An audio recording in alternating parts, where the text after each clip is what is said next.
I'm Joey.T.Cartoon.P, and you're watching the Cartoon Palooza.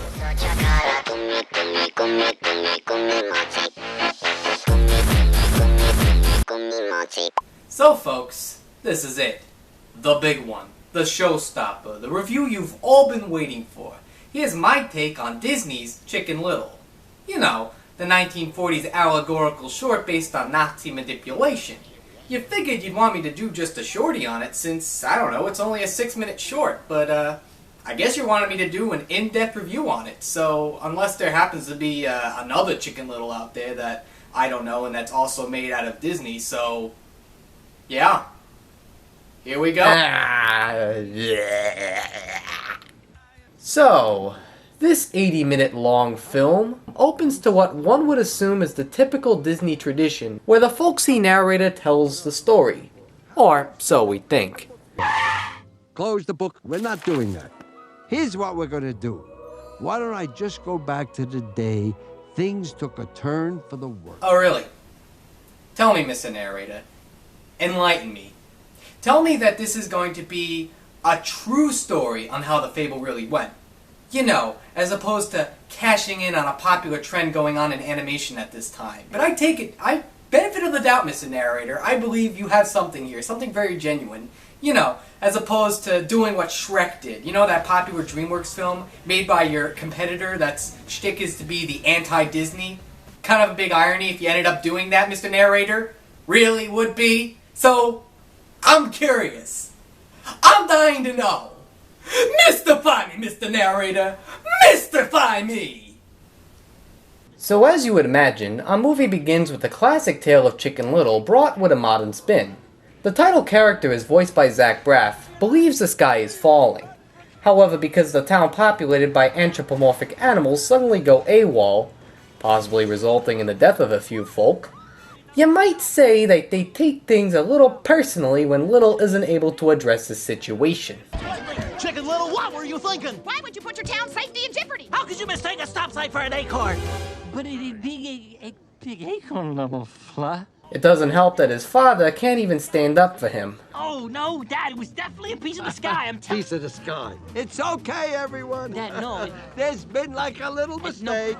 Unfortunately, this isn't the only time the father acts like a cock, if you know what I mean.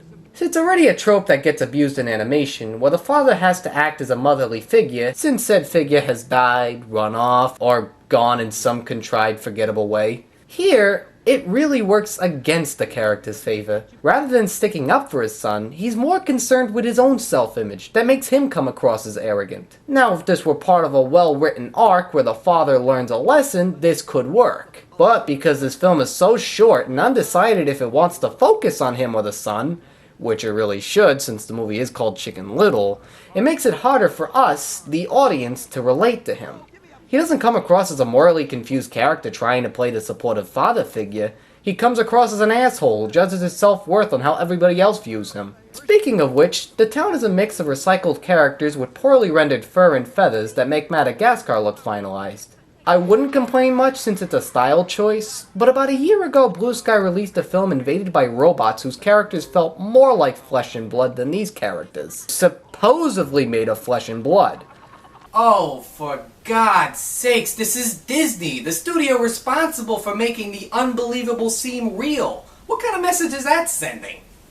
After being made into the laughingstock of the town, and even to the point of being made into a movie, kind of an interesting meta joke there, to be honest, actually. Little has a hard time associating with others, other than a few friends who, I swear to God, are animated versions of the friends from Mean Girls. One is the fat kid that can't help himself to screaming and singing the prissy tunes.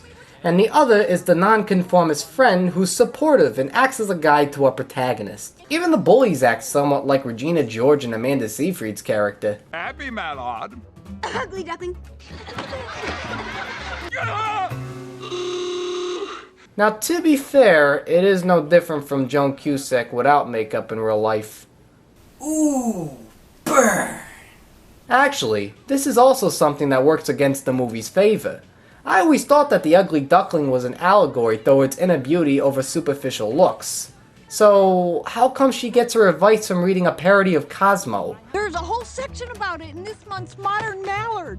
Incredibly totally appropriate. Yeah, but according to Cosmo Duck, you should stop the squawk and try the talk. And Beautiful Duckling says avoiding closure with your parents can cause early molting. Between Frozen making the Ice Queen the sister to the protagonist, and The Little Mermaid having a happy ending, when it isn't The Little Match Girl, Disney has a hard time adapting Hans Christian Andersen's stories and characters. While getting in trouble and trying to find ways of getting to know his father better, we have the subplot where Little joins the baseball team, which goes absolutely nowhere.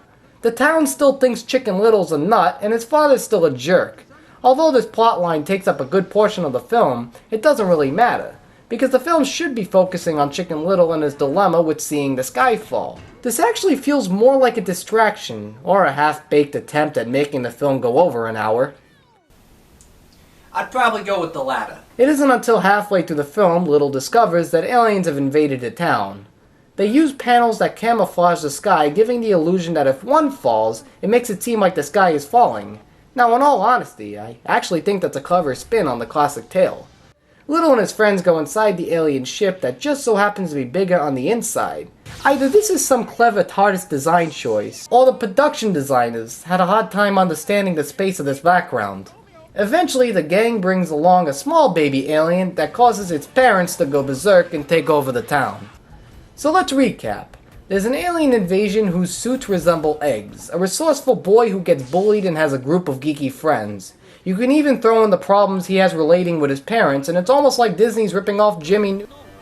Oh no, I didn't think this day would come. I mean, after all the comments I've been receiving on that video, I didn't think it would have to come down to this exact very moment. Okay, come over here. I did it because of Chicken Little. Even though I don't think Jimmy Neutron should have been nominated for an Academy Award, as it serves more like a pilot to the much better TV series than a feature-length picture, I'm gonna have to give credit where credit is due, which I don't think I did in the original review.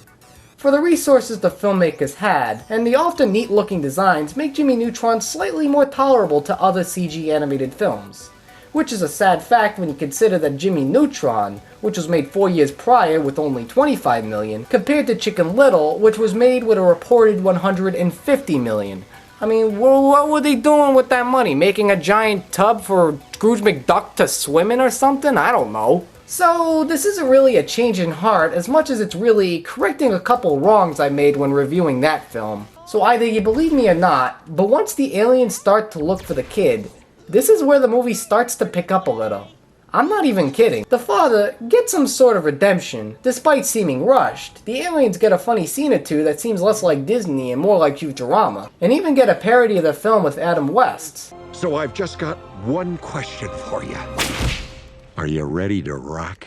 All that's wrong with this ending is how they shoehorn an endorsement. Now again, I wouldn't be so mad, but I'm gonna repeat myself here. This is Disney! In a couple of years, you'll be buying out my childhood, and yet you need a couple bucks from a popcorn company? Screw that, this movie sucks. Save for the last 15 minutes of the film, it's nothing more than a quagmire of loose archetypes, a rush plot that doesn't know who we should be sympathizing with, and wretched-looking animation that attempts to be stylized but not quite getting it. Now, some debate has gone on amongst animation fans as to which is the worst Disney animated film. Is it Chicken Little, or is it Home on the Range? Now, if you had to ask me, that'd be like asking me if I'd like crab for dinner or crab for lunch. Either way, I'm still eating crab. In this situation, I might have to say Chicken Little is the lesser of the evils. It comes down to a matter of perspective, I guess. Even though both films are fairly chintzy and focused more on humor, what would you consider more devastating? A film that at least tried to take a couple risks? Or a film that plays it so safe while ultimately putting an end to 70+ year legacy of hand-drawn animation? Now, as you would imagine, I'd go with the latter. Despite a lot of the rendering looking incomplete, unrelatable characters, and needless pop culture gags, I would have to say that if it tried to be a comedy, then it did ultimately accomplish that task. Sometimes the film managed to get a cheap laugh out of me, mostly nearing the end of the film. If the film could have at least kept that tone all the way through and didn't try to force phony sentimentality into it, then it could have been better. Though I do want to see Mark Dindal direct more animated films, I do think he has a great sense of humor with films like The Emperor's New Groove and Cats Don't Dance. The film was ultimately closed but no cigar, And since it's less than an hour and a half, really doesn't do much. Chicken Little honestly felt like a movie you could have easily put on for your kids to watch on a car trip while they're going to their grandparents. If you're looking for an appropriately fractured fairy tale that's heavy on the laughs and substance, then Shrek is your best bet. For now, you might want to bring an umbrella when my rating starts falling because Chicken Little's getting a forget about it. Now here's my question for the day. What is your favorite fractured fairy tale? Whereas it's a spin on a popular fairy tale, either with modern, pop culture, or some trends thrown in there. It could be animated, it could be live action, or, probably hasn't even been made into a film yet. Comment and let me know. Now I'm Joey Tedesco, and thanks for watching this review on the Cartoon Palooza.